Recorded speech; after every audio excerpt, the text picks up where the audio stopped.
Assalamualaikum warahmatullahi wabarakatuh. Perkenalkan, nama saya Arika Nabila Saskia Duyanti dari kelas 11-2. Di sini saya akan membawakan kultum singkat bertemakan berbagi di bulan Ramadan. Bismillahirrahmanirrahim. Alhamdulillahillazi anzala fi syahri ramadana al-Qur'ana wassalatu wassalamu ala sayyidina Muhammad allazi khuluquhu al-Qur'ana wa ala alihi wa sahbihi Zawi al-hada wal Qur'ana amma ba'du. Allah menjanjikan kepada pembagi takjil kemuliaan Ramadan. Pahala pemberi buka setara dengan pahala orang yang berpuasa tanpa mengurangi sedikit pahalanya orang yang berpuasa tersebut. Dalam hadis riwayat Ahmad disebutkan, man fataro so iman kana lahu mislu ajrihi wairo annahu la yankusu min ajri so imi syai'an, yang artinya orang yang memberi buka puasa kepada muslim yang sedang berpuasa, maka ia akan mendapatkan pahala setara dengan pahala orang yang berpuasa tersebut tanpa mengurangi sedikit pun pahala orang yang sedang berpuasa itu. Hadis riwayat Ahmad. Namun terkadang saking banyaknya orang yang ingin memberi takjil hingga makanan berbuka tersebut terlalu banyak. Bahkan beberapa kali makanan tersebut terbuang, basi, dan tidak termakan.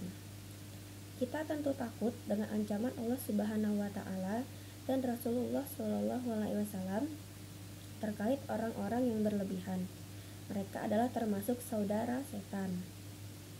Bismillahirrahmanirrahim. Inna al-mubadirina kanu ijwana syayatini wa kana asyaitonu tirabbihi kafaru. Sesungguhnya pemboros-pemboros itu adalah saudara-saudara setan, dan setan itu adalah sangat ingkar kepada Tuhannya. Quran Surah Al-Isra ayat 27. Yang dimaksud saudara setan dalam ayat tersebut adalah bentuk larangan Allah, perumpamaan orang yang berlebih-lebihan dengan saudara setan.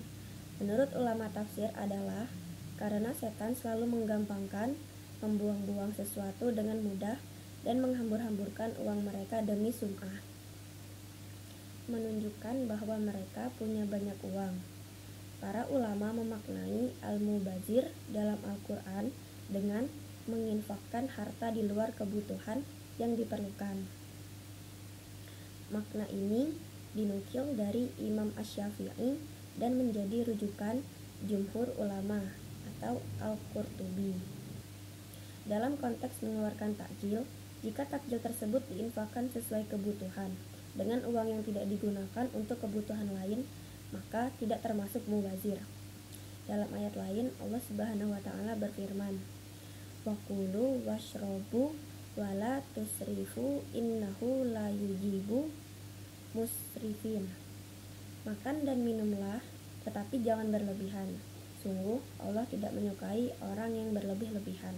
Quran Surah Al-A'raf ayat 31. Jemaah yang dimuliakan Allah Subhanahu wa Ta'ala, Rasulullah Shallallahu Alaihi Wasallam mengajarkan kepada kita untuk berbuka dengan air putih dan 3 kurma. Dalam suatu hadis diriwayatkan, Rasulullah bersabda, yang artinya Rasulullah Shallallahu Alaihi Wasallam berbuka puasa dengan kurma basah sebelum sholat maghrib. Jika tidak ada, maka dengan kurma kering, dan jika tidak ada, maka berbuka dengan beberapa teguk air. Hadis riwayat Abu Dawud. Meskipun Rasul mengajarkan kita berbuka dengan makanan tertentu, bukan berarti kita harus meniru dengan makanan yang sama. Inti dari ajaran Rasulullah Shallallahu Alaihi Wasallam tersebut adalah bahwa berbukalah dengan makanan secukupnya, sederhana, dan tidak berlebihan. Meskipun bukan untuk diri kita, misalnya, tetapi untuk diberikan kepada orang lain, maka larangan untuk berlebihan tetap ada. Rasulullah Shallallahu Alaihi Wasallam bersabda, kulu watasaddaqu walbusu fi goiri isrofi wala mahilati. Makanlah, bersedekahlah, dan berpakaianlah tanpa berlebih-lebihan dan sombong. Hadirin sekalian yang dimuliakan Allah Subhanahu wa taala, jika kita berpegang teguh pada penjelasan Al-Qur'an dan hadis, maka hal yang paling kita ingat saat ingin berbagi takjil adalah tidak berlebihan dan secukupnya. Jangan sampai kita asal beli banyak takjil dengan harapan bisa dibagi-bagikan, tetapi ujung-ujungnya malah terbuang sia-sia.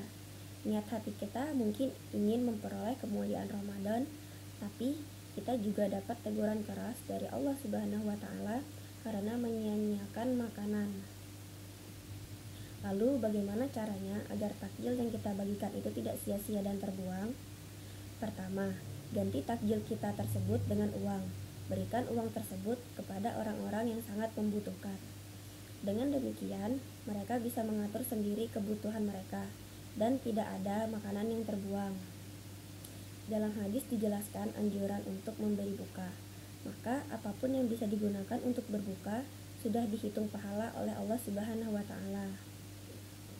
Kedua, serahkan takjil kepada masjid. Berkoordinasi dengan pengurus masjid yang membagikan takjil. Biasanya mereka paham seberapa banyak makanan yang dibutuhkan untuk takjil. Dengan demikian, kita jadi mengerti makanan apa yang perlu kita beli dan seberapa banyak. Ketiga, jika kita atau komunitas kita memiliki rezeki berlebih dan ingin berbagi takjil agak banyak, kita bisa berbagi di tempat-tempat yang ramai, seperti di jalan raya, lapangan, atau semacamnya.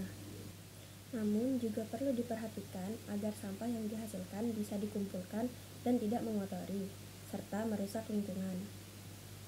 Keempat, jika sudah dihitung-hitung ternyata makanan yang disiapkan berlebih, segera bagikan kepada tetangga atau teman. Jangan biarkan makanan tersisa dan basi.